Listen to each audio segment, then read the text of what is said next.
Prior to moving to the Hawthorns, West Bromwich Albion had a nomadic existence in the first 22 years of their history and played at 5 different home grounds. The expiry of the lease on Stony Lane, as well as the club's desire for a more spacious location, saw them move for the final time in 1900. All of Albion's previous grounds had been close to the centre of West Bromwich, but on this occasion they took up an out-of-town site on the borders of Handsworth. The area were covered in hawthorn bushes, which were cleared to make way for the new ground, hence its name, the Hawthorns. The club signed a lease for the land on the 14th of May 1900, giving them the option to buy within 14 years from the owner, Sandwell Park Colliery, and Albion did indeed buy the freehold on the ground in June 1913.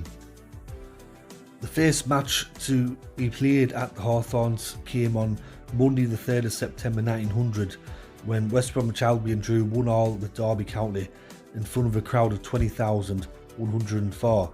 Derby's England international Steve Bloomer scored the first Hawthorns goal, with Chippy Simmons equalising for Albion.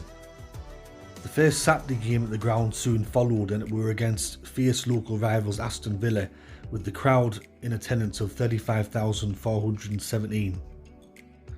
The ground was gradually expanded, and in 1923 it saw its first 50,000 plus crowd when 56,000 people watched West Bromwich Albion defeat Sunderland 2-1 in the FA Cup.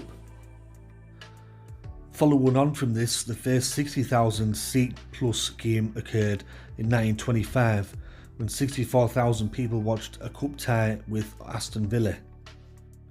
In 1949, the ground became the first in Britain to have an electronic turnstile aggregator fitted in order to automatically calculate attendances. In 1957, electric floodlights were erected at a cost of £18,000. The ground's first floodlit match saw Albion draw 1-1 with Chelsea on the 18th of September 1957.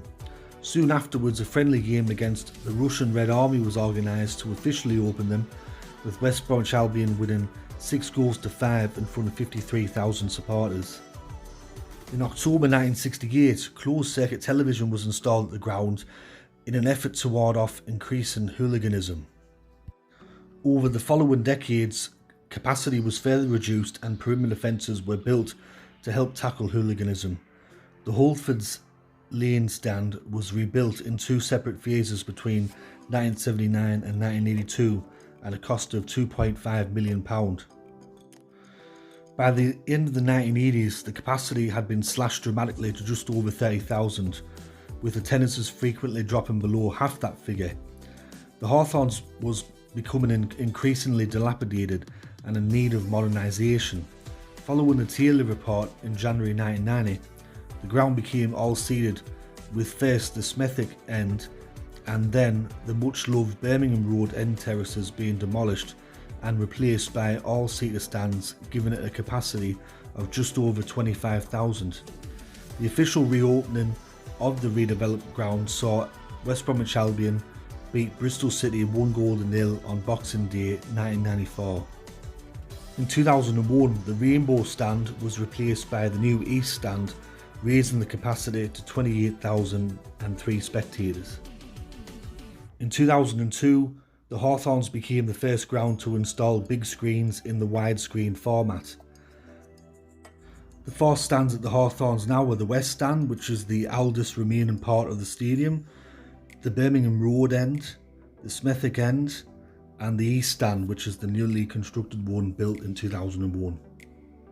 Alongside with West Bromwich Albion matches, the ground has hosted 3 full England internationals. The first came in 1922 and the last were in 1945 when England lost 1-0 against Wales. Also 2 FA Cup semi-finals have been staged at the stadium. The first saw Derby County draw 1-1 with Sheffield United in 1902, and the second took place between Aston Villa and Wolves in 1960. The stadium also hosted 1 home match for Telford United. They drew against Leeds United in the FA Cup, and they decided to move their match to the Hawthorns in order to combat hooliganism. The Hawthorns has also hosted other sports such as athletics in the early days of the ground's history, And in the 1970s, the Hawthorns was the venue for a cricket match between India and Pakistan, where 2,000 people attended. The all-time record attendance at the Hawthorns came on the 6th of March 1937, FA Cup 6th round tie against Arsenal, and 64,815 attended that game. The record attendance, with the ground being all-seater, come on the 15th of May 2005 in a match against Portsmouth, where 27,751 attended that game, and I believe that was the game that West Bromwich Albion won 2-0 to perform the Great Escape. And just a little bit of trivia, the Hawthorns were the first Football League ground to be built in the 20th century when it opened in September 1900. And at an altitude of 551 feet, it is the highest ground above sea level of all Premier League and Football League clubs. So that is my video on the Hawthorns tonight, the home ground of West Bromwich Albion from 1900 to present day. I hope you enjoyed this presentation. If you did, let me know in the comment section below. Let me know your memories of the Hawthorns if you're a West Bromwich Albion supporter or an away supporter. A very historic ground, been around for a long time, and pretty sure a lot of people have memories of it. Once again, thanks to everyone that's been supporting the channel recently, and thank you to all my new subscribers. I got some more videos coming out very soon. But anyways, this has been History of Football, and I'll catch us all later in the next one. Alright, ta-ra for now.